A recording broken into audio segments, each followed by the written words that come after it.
Em nome do Pai, do Filho e do Espírito Santo. Amém.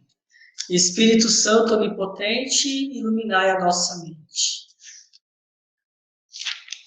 Oremos. Ó Deus, que fizestes vosso Filho padecer o suplício da cruz, para arrancar-nos a escravidão do pecado, concedeu aos vossos servos e servas a graça da ressurreição. Por nosso Senhor Jesus Cristo, vosso Filho, na unidade do Espírito Santo. Amém. Meus queridos irmãos e irmãs, quarta-feira santa, estamos vivendo essa Semana Santa, essa Semana Maior, estamos no ambiente da ceia do Senhor. Por que em todo esse contexto nós sempre se encontramos na ceia do Senhor? Jesus, que na segunda-feira estava na casa ali, né, do fariseu, a Maria que entrou, lavou os pés, né, de Jesus. Depois, ontem, né, na terça-feira, nós estávamos no contexto da ceia, quando Jesus, né, disse que alguém iria trair, negar, e ainda continua ainda, né? É interessante porque o contexto desse evangelho de hoje, né, de Mateus, capítulo 26, versículos de 14 a 25, quando Jesus vai fazer a mesma pergunta, um de vós vai me trair, eles ficaram tristes. E é importante que nós nos entristeçamos ou entristecemos diante dos nossos pecados. Mas a tristeza que não pode nos distanciar de Deus, né, do seu amor, mas deve nos deixar ser envolvidos pelo Senhor, porque o contexto da ceia é o contexto da amizade, é o contexto da intimidade. O que significa um cristão que vive a ceia do Senhor? Significa aquele que está próximo, né? E nós lembramos bem que a traição vem de quem está próximo. Quantas vezes, né, nós que somos tão, nós moramos com uma pessoa ali, estamos junto com aquela pessoa, seja, né, enquanto família, enquanto comunidade, aquele irmão, aquela irmã, e nós o traímos, né, seja pequenas traições ou maiores traições, né, seja no falar dele, de não aceitar, de alguma atitude sutil, nós precisamos pedir perdão. Quantas vezes isso nos entristece? Existe uma dicotomia entre aquilo que eu sou chamado a amar e viver. Jesus, ele faz a mesma pergunta: quem vai me trair? É aquele que coloca, aquele que comigo põe a mão no prato, que é aquele que comigo partilha da amizade, da intimidade profunda, aquele que recebe a Eucaristia, aquele que celebra a Eucaristia, né? Exatamente sacerdote, eu como padre, aquele que prega a palavra, aquele que reza o rosário, aquele que, né, faz obras sociais, é esse que vai me trair. E logo Judas pergunta: mestre, serei eu? Né? Dizendo, Senhor, serei eu? É mais fácil, sou eu mesmo, Jesus, né? Aquele fez uma pergunta quando a gente quer fugir da responsabilidade, né? E é uma tentação, quando a gente quer fugir da responsabilidade, o que acontece? A gente justifica ou a gente joga para o outro, né? Nesse caso, Judas jogou para Jesus. O Senhor que está dizendo, né? E Jesus volta para ele, tu dizes, não sou eu que estou dizendo. Não, eu não te trato como traidor, eu te vejo como amigo, mas tu queres isso de você, você se enxerga isso. Meus irmãos, diante da luz do amor de Jesus por nós, diante da luz do mistério do crucificado, nós devemos nos enxergar. Quem não somos, afinal? Nós somos traidores ou nós somos amigos? Nós somos falsos ou somos verdadeiros? Nós somos sinceros ou somos dissimulados? O que nós somos perante a Deus e aos outros, né? Por isso que Santo Tomás de Aquino nos convida a meditar sobre ainda esta mística a respeito do lavar os pés, né? Precisamos lavar os nossos pés para aprender a amar, para livrar-nos de todos os desejos traiçoeiros e dissimulados, os desejos da antiga serpente, que diante do pecado nos torna inimigos de Deus e inimigos uns dos outros. Deitou a água numa bacia e começou a lavar os pés dos discípulos.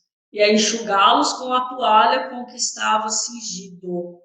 Então, 3 considerações místicas a respeito do lava-pés. Pode-se dizer que isso simboliza 3 coisas. O derramar da água numa bacia é um símbolo do derramamento do seu sangue sobre a terra, já que o sangue de Jesus tem o poder de limpeza. Ele pode, em certo sentido, ser chamado de água. A razão por que saiu água junto de sangue e de seu lado na cruz era para mostrar que aquele sangue podia limpar o pecado, né? Lembrando o sangue do Cordeiro, né? Que estava cingindo as portas lá no Antigo Testamento, no livro do Êxodo, né? Quando ali foi o prenúncio da libertação do povo hebreu, né? Quando o anjo da morte passa e leva, né, aqueles que estavam totalmente desprovidos ou desprevenidos, né? Ou os filhos primogênitos dos egípcios, dentre estes o filho do faraó.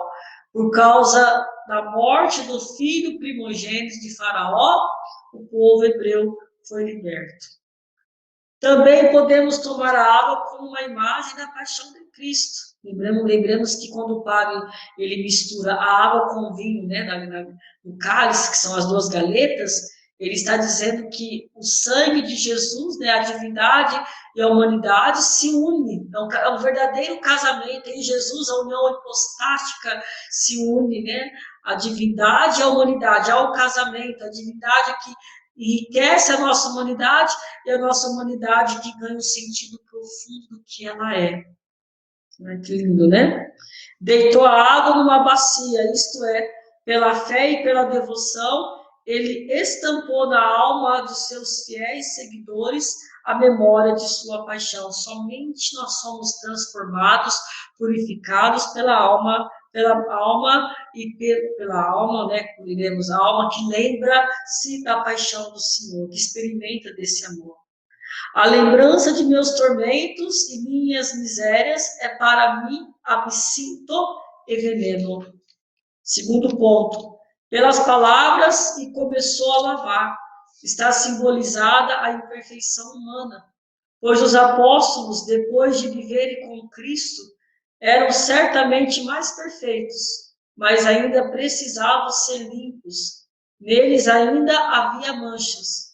Aqui nos é dado a entender que não importa o grau da perfeição de um homem, ele sempre precisa ainda ser aperfeiçoado. Ele ainda está contraindo impurezas de algum tipo e alguma medida. Assim lemos no livro dos Provérbios. Quem pode dizer, meu coração está limpo? Estou limpo de pecado? Quem pode dizer? Meu coração está puro, está limpo do pecado? Ninguém pode dizer, ninguém de nós podemos dizer, nem eu não posso dizer que eu estou totalmente limpo. Se eu me conheço, sempre entrarei no caminho do aperfeiçoamento. Uma pessoa que se acha pronta é aquela que não se conhece. No entanto, os apóstolos e os santos têm esse tipo de impureza, que é apenas os seus pés, como nós falamos, os desejos, os sentidos, as sensações que levam a inclinar-se para o pecado. Há outros, porém, que estão infectados não apenas em seus pés, mas total e inteiramente. Aqueles que fazem seu repouso sob as sórdidas atrações do mundo. São assim feitos totalmente impuros. Aqueles que inteiramente, isto é, com seus sentidos e suas vontades, se rasgam por seus desejos pelas coisas terrenas. Esses são completamente impuros. Então, aqueles que precisa ser purificado por inteiro, desde a cabeça até a ponta dos pés, né? Que estão totalmente inclinados à maldade, que deixou ser submerso pelas trevas, pelas situações e não consegue enxergar.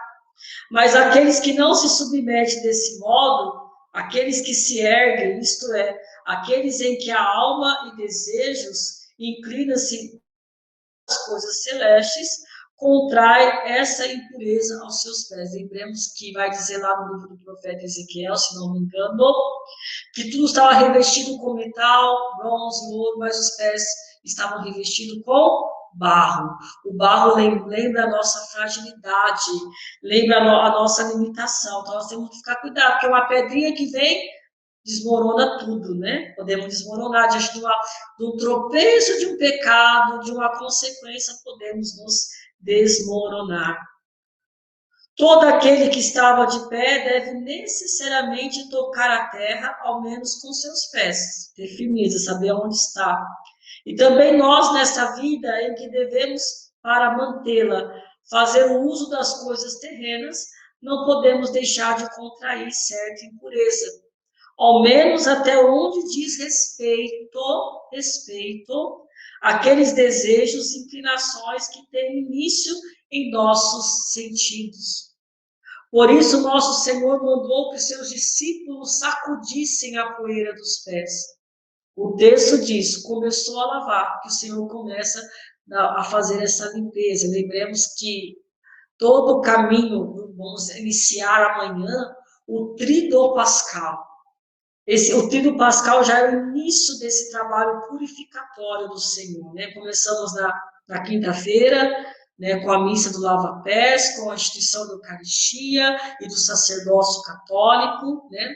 Quando nós vemos todo o sentido pascal, toda a entrega do Senhor, e essa entrega é um ato purificador do derramamento do seu sangue para em vista da nossa libertação. O Senhor começou.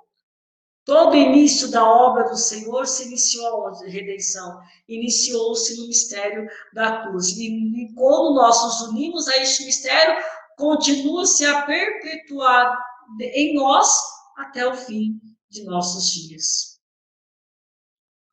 Por isso o Senhor mandou que seus discípulos sacudissem a poeira dos pés, que deixasse tudo aquilo que poderia impregnar, né? Que deixasse as limitações, que deixasse os pecados, né?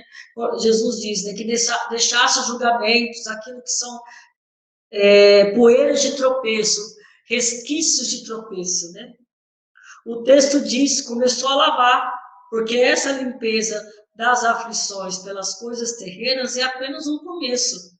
Somente na vida que há de vir é que ela será realmente completa. Logo, ao colocar a água na bacia, está simbolizado o derramamento do seu sangue. Pelo início da limpeza dos pés e seus discípulos, a limpeza de nossos pecados. Terceiro ponto. Está simbolizada, finalmente, a tomada por parte do Senhor das punições devidas aos nossos pecados. Ele não apenas limpou os nossos pecados, mas também tomou sobre si mesmo a punição que eles mereceram, as nossas punições e as nossas condenações. Ele entrou no nosso lugar para sermos justificados e resgatados, pois nossas dores e perdas não seriam suficientes se não estivessem fundados no mistério e no poder da paixão de Cristo. Quanto mais se demonstra amor, quanto mais é intenso o amor, mais é perdoado o pecado. Lembramos o que isso vai dizer a mulher pecadora, né? Que demonstrou o seu amor. E isso é mostrado quando ele enxuga os pés dos discípulos com a toalha de linho, isto é, com a toalha de seu corpo. Lembremos que a toalha é a extensão do nosso corpo. Ele entrega o teu corpo, ele entrega todo o seu corpo, ele entrega todo o seu ser para nos purificar. Que graça que precisamos, meus irmãos, já nos preparar para este tempo que está para iniciar. Amanhã o Tríduo Pascal, que peçamos isso ao Senhor. Que Ele comece em nós purificar e que nós vivamos a Páscoa, não somente as celebrações pascais, mas que façamos da nossa vida um itinerário, até então, que nós somos chamados a viver um itinerário pascal. Que o Senhor esteja atrás de nós para nos guardar, que esteja à nossa frente para nos conduzir, que esteja ao nosso lado para nos apoiar, que esteja também sobre nós para nos santificar. Que através do teu amor, da tua graça, recebamos de vós, Senhor, a graça da sua misericórdia, como tu lavaste os pés dos teus discípulos, que possa, Senhor, também nos deixarmos ser lavados pelo seu amor e pela sua graça. Que o teu sangue purifica de nossos pecados, livrando também dessa terrível peste que está ceifando vidas e purificando o nosso coração, purificando as nossas igrejas também e purificando a nossa maneira de pensar e ser, para que assim façamos o verdadeiro itinerário pascal. Que Nossa Senhora nos ajude e que com ela caminhamos também rumo ao Calvário. Por Cristo nosso Senhor. Amém. Em nome do Pai, Filho, do Espírito Santo. Amém. Fique com Deus.